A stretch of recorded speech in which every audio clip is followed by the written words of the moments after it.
Hello.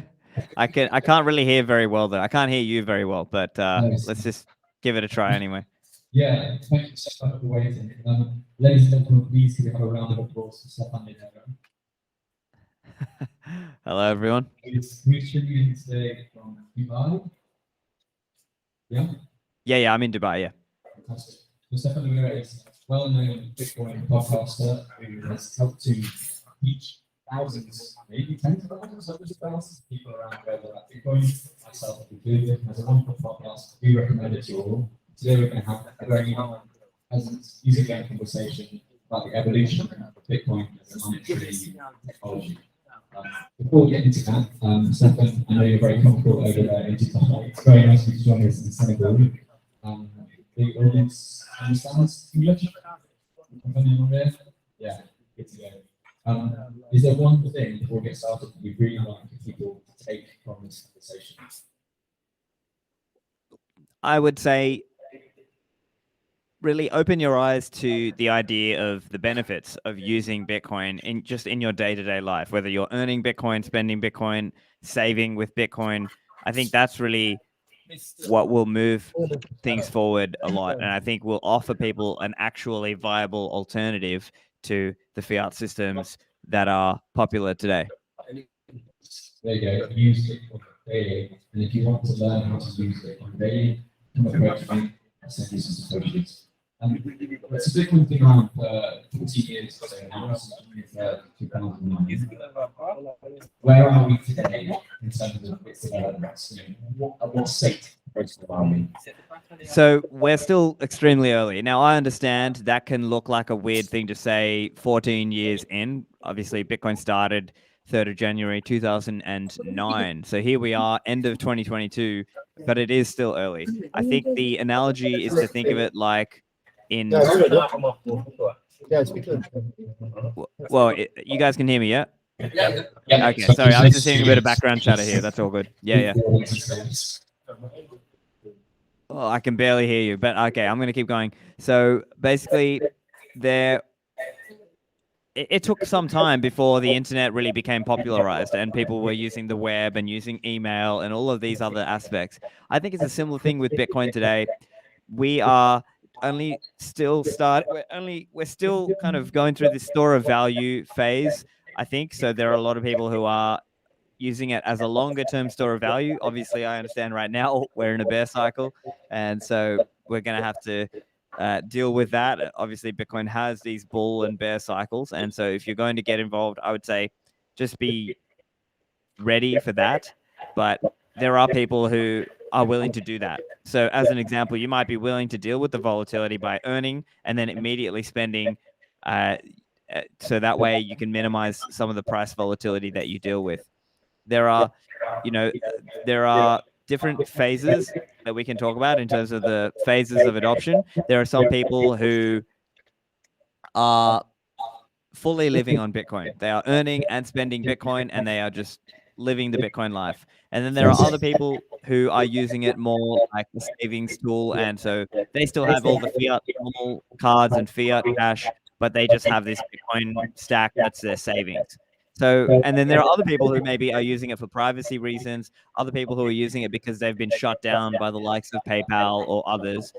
And so those are the main categories that I see. But eventually over time, I believe it does go into eventually more and more people who just live Bitcoin native. As a Bitcoin standard. And now I've been asked about the price today and what the price might be in 5 years' time, for example. To what extent is there a risk to spending your Bitcoin? People say hodl, this hodl mentality. Is there a risk to spending coaches? So it does come down to how much of your own personal balance sheet or your own investment, your own net worth, let's say, is kept into fiat denominated things versus Bitcoin things. For people who say, oh, don't spend because, the classic story, the 10,000 Bitcoin for 2 pizzas story. Don't forget, anybody could have bought Bitcoin. Like anyone who was around in those days and had some spare fiat, you could have bought Bitcoin then too. You just didn't. So you could also think of it like the fiat you have today is also unrealized Bitcoin if you really are going to think about it like that. So I guess the way I zoom out and think about it is have a long-term thesis about what you view Bitcoin as longer term. Do you view it as replacing gold? Okay, well then Bitcoin, the market for Bitcoin might be something like 500,000 per Bitcoin in US dollar terms. If you thought of it, it's going to replace money globally, well, then now we're talking millions and millions of dollars per coin. So I think it just comes down to having that long term thesis if you're in that category. Now, the other category is, of course, the people who are just earning and spending today. So if you're just earning and spending today, and you're sort of focusing on the long run, then you're seeing it like, I want to stack more sats. I'm thinking of it in a Bitcoin denominated way, that I think about it like, okay, I denominate my net worth in Bitcoin terms, and then so long as I'm earning and spending and I'm accumulating, it's going up over time, then I'm okay to spend. That's one way to look at it. So there are different ways to assess this. It really depends on what kind of situation you're in, but fundamentally a lot of people can just plug their monetary energy into this Bitcoin network, and it will secure their value over the longer term, because we know with fiat it's guaranteed to lose value over time. Now, yes, Bitcoin is volatile in the short term, but over the medium and longer term, it's a lot more predictable, let's say. And that volatility can be the opportunity also. If you are tech savvy and you are able to really question and challenge the fiat money beliefs or fiat currency beliefs.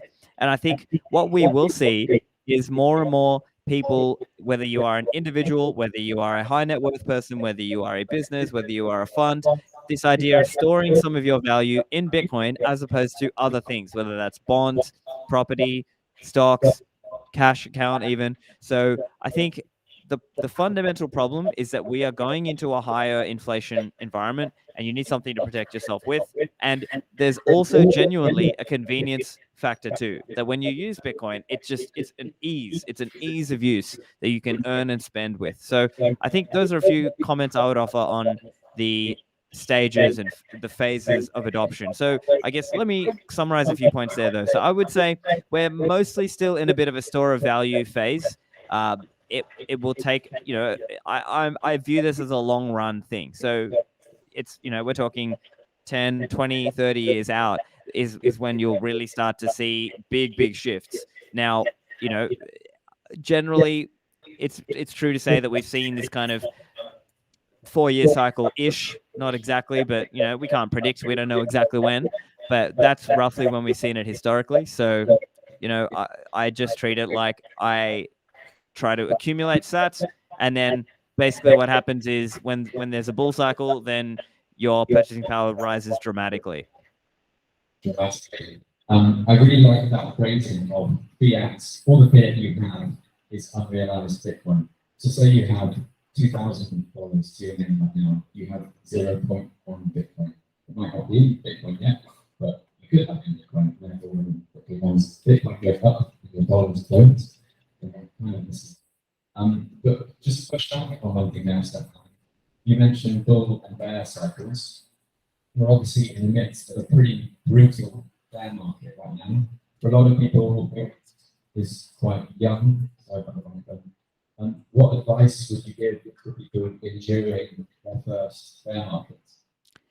So focus on productivity, focus on net earning. Like, I think a lot of people get sucked into this trap of thinking, oh, I need to use crypto, quote unquote, crypto to earn yield, or I need to do this and that. There's not that much you need to be doing in Bitcoin per se to earn the money. What you should be doing is focusing on having a skill set and then saving into Bitcoin. That's how I think for most people it will be. Now, of course, if you want to go out there and advocate for Bitcoin, if you want to host a Bitcoin meetup, if you want to do some kind of Bitcoin business or do Bitcoin mining and things like that, hey, more power to you. But I would suggest, and I would caution people who think that the way to go about it, like that for everyone has to go and start a Bitcoin business.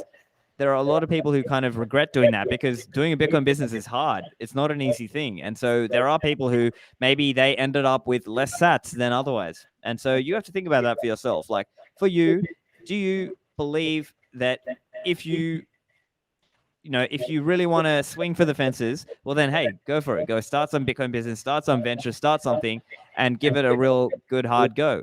But for most people, just saving with Bitcoin and just using it in your day-to-day life will give you some benefit too. So I think the main focus, though, is live within your means, right? Look for ways to earn.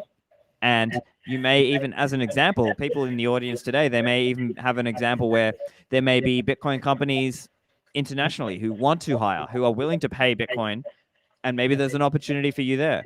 That if you are very Bitcoin savvy, there are some Bitcoin companies who are still hiring even in a bear cycle. So bitcoinerjobs.com is one example. So on that website, there's a whole bunch of Bitcoin only employers, and they list their jobs there.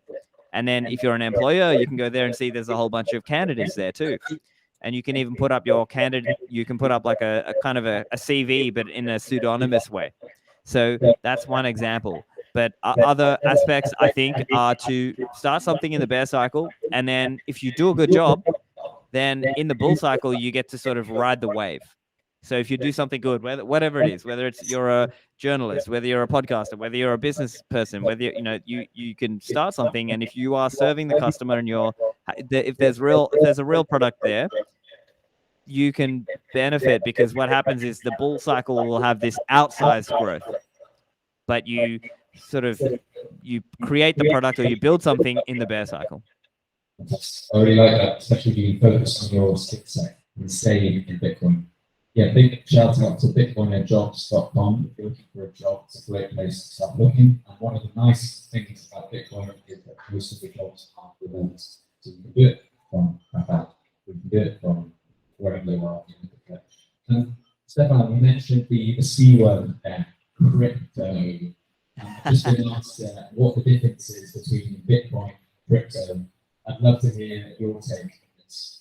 Sure. So I think the vast majority of quote unquote cryptos are really more like equities that aren't actually upfront about the fact that they're equity in a company. Now, some of them are upfront about, some of them are actually registered security tokens, but in many cases, a lot of them just try to pretend like there's this crypto space and that you should just treat it like, oh, they're all just kind of equities in the index, when really it's more like Bitcoin is the thing that has it's so far ahead in terms of having the chance to be money.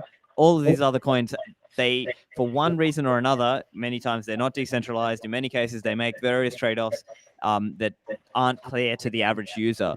And so while I see it's common for people to think, oh, look, let me trade around with some of these altcoins, the reality is that very few of them ever hit all-time highs in Bitcoin twice, right? So in one cycle, maybe they hit an all-time high, but then the chances of that altcoin hitting all-time high in Bitcoin terms again is extremely low. And in fact, Sam Callahan from the team at Swan has run the numbers on this, and he showed, I think that number is something like you can basically count it on one hand, the number of coins that did that. So while I understand there's this idea that a lot of people fall victim to of thinking that, oh, it's so seductive, I quote unquote missed out on Bitcoin, let me try this other coin because I can quote unquote get in on the ground floor.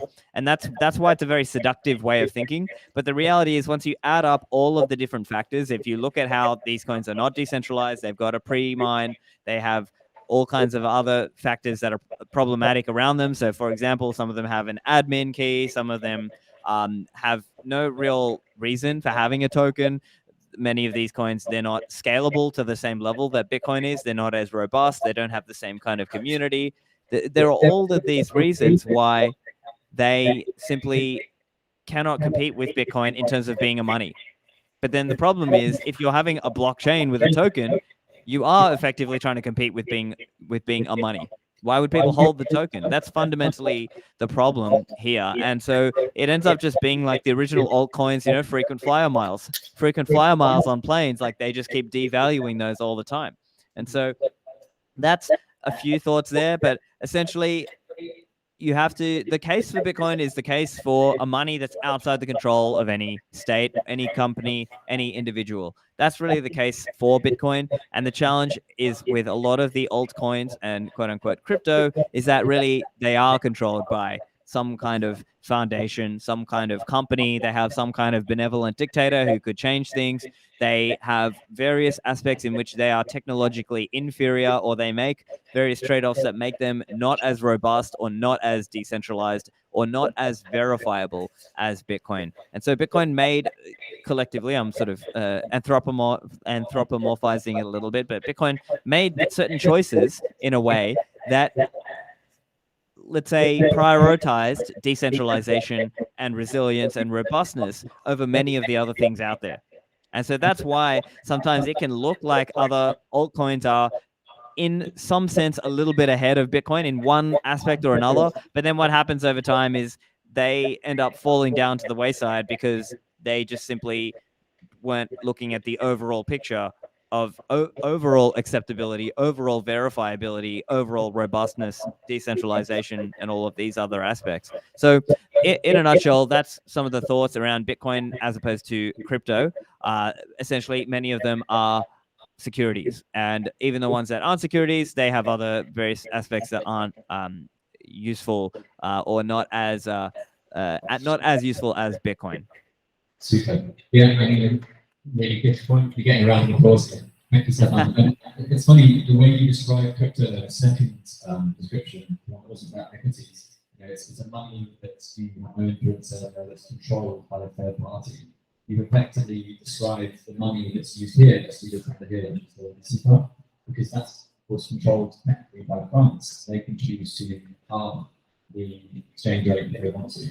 So it's a good way of seeing crypto in that light. You know, it's a fun of crypto, but both kind of chickens. Excuse my French. And where there's a lot of new people, it's great to see young people.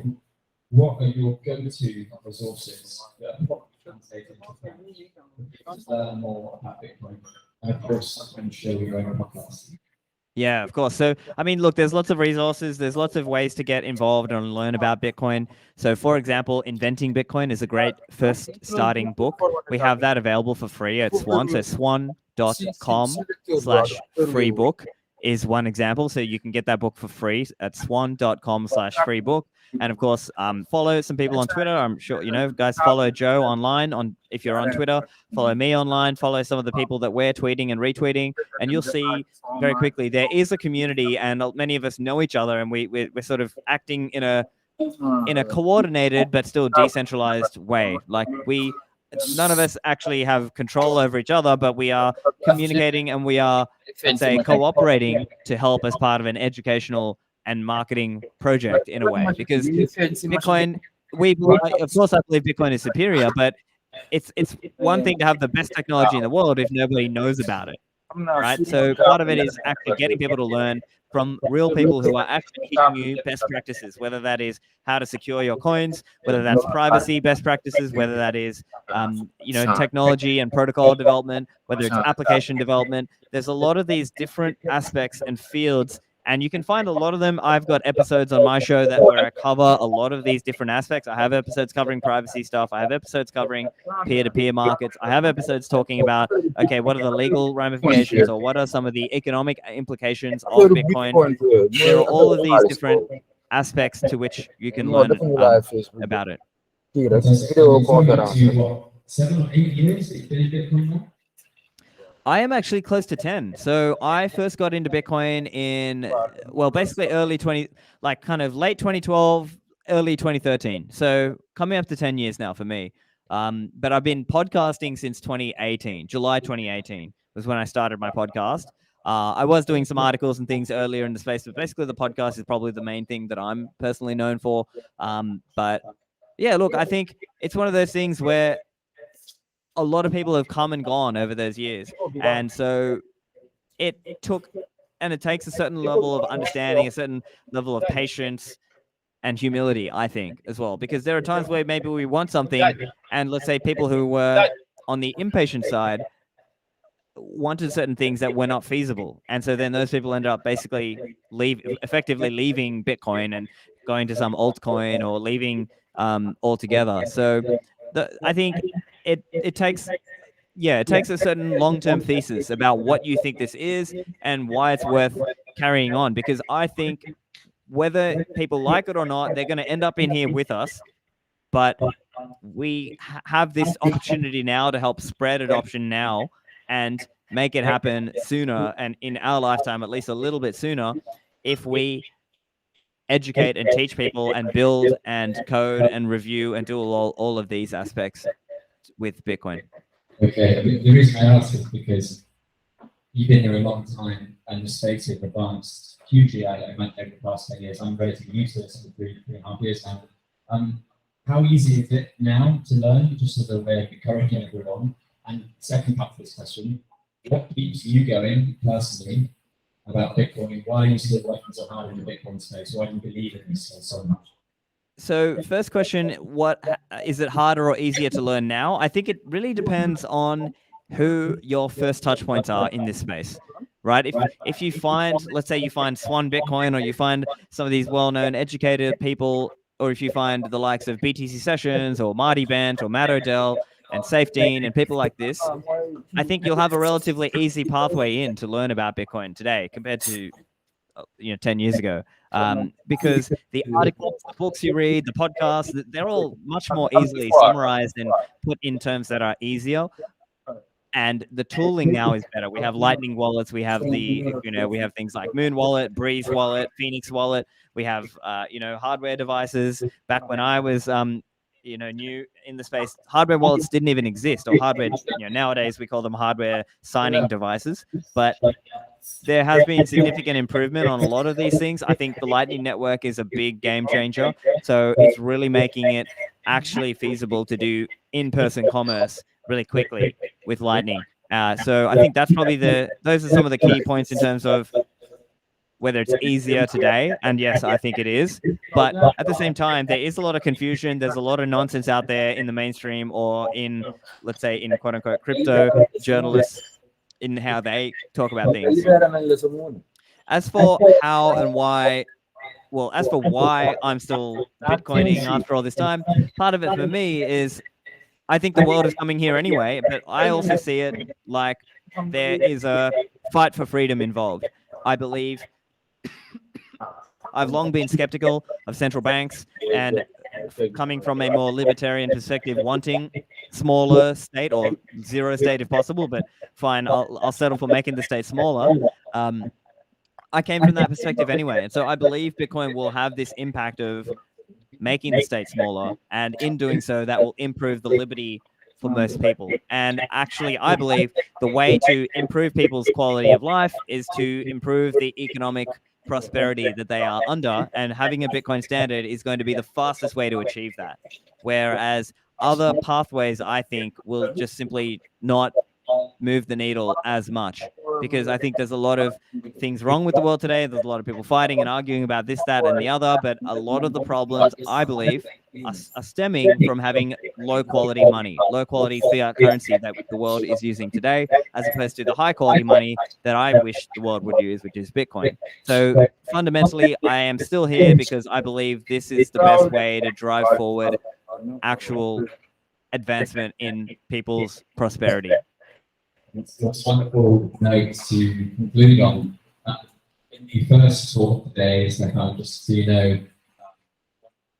one of the people on stage mentioned that Africa has been at war with freedom for the past 600 years. No. And so, yeah, I think the freedom angle is really important here in Africa. Is there one note you'd like to finish off on? Maybe a little soundbite we can steal? So, put it this way. If you adopt Bitcoin, you can live in the future. You can look at, as an example, look at websites like Priced in Bitcoin. There's an interesting site, and basically, if you look at that, I'll see if I can find the exact site, but basically, here, pricedinbitcoin21.com. As an example, you can look at this and see, oh, look at how much a house cost, a few years ago in Bitcoin terms, versus look how much it is, today.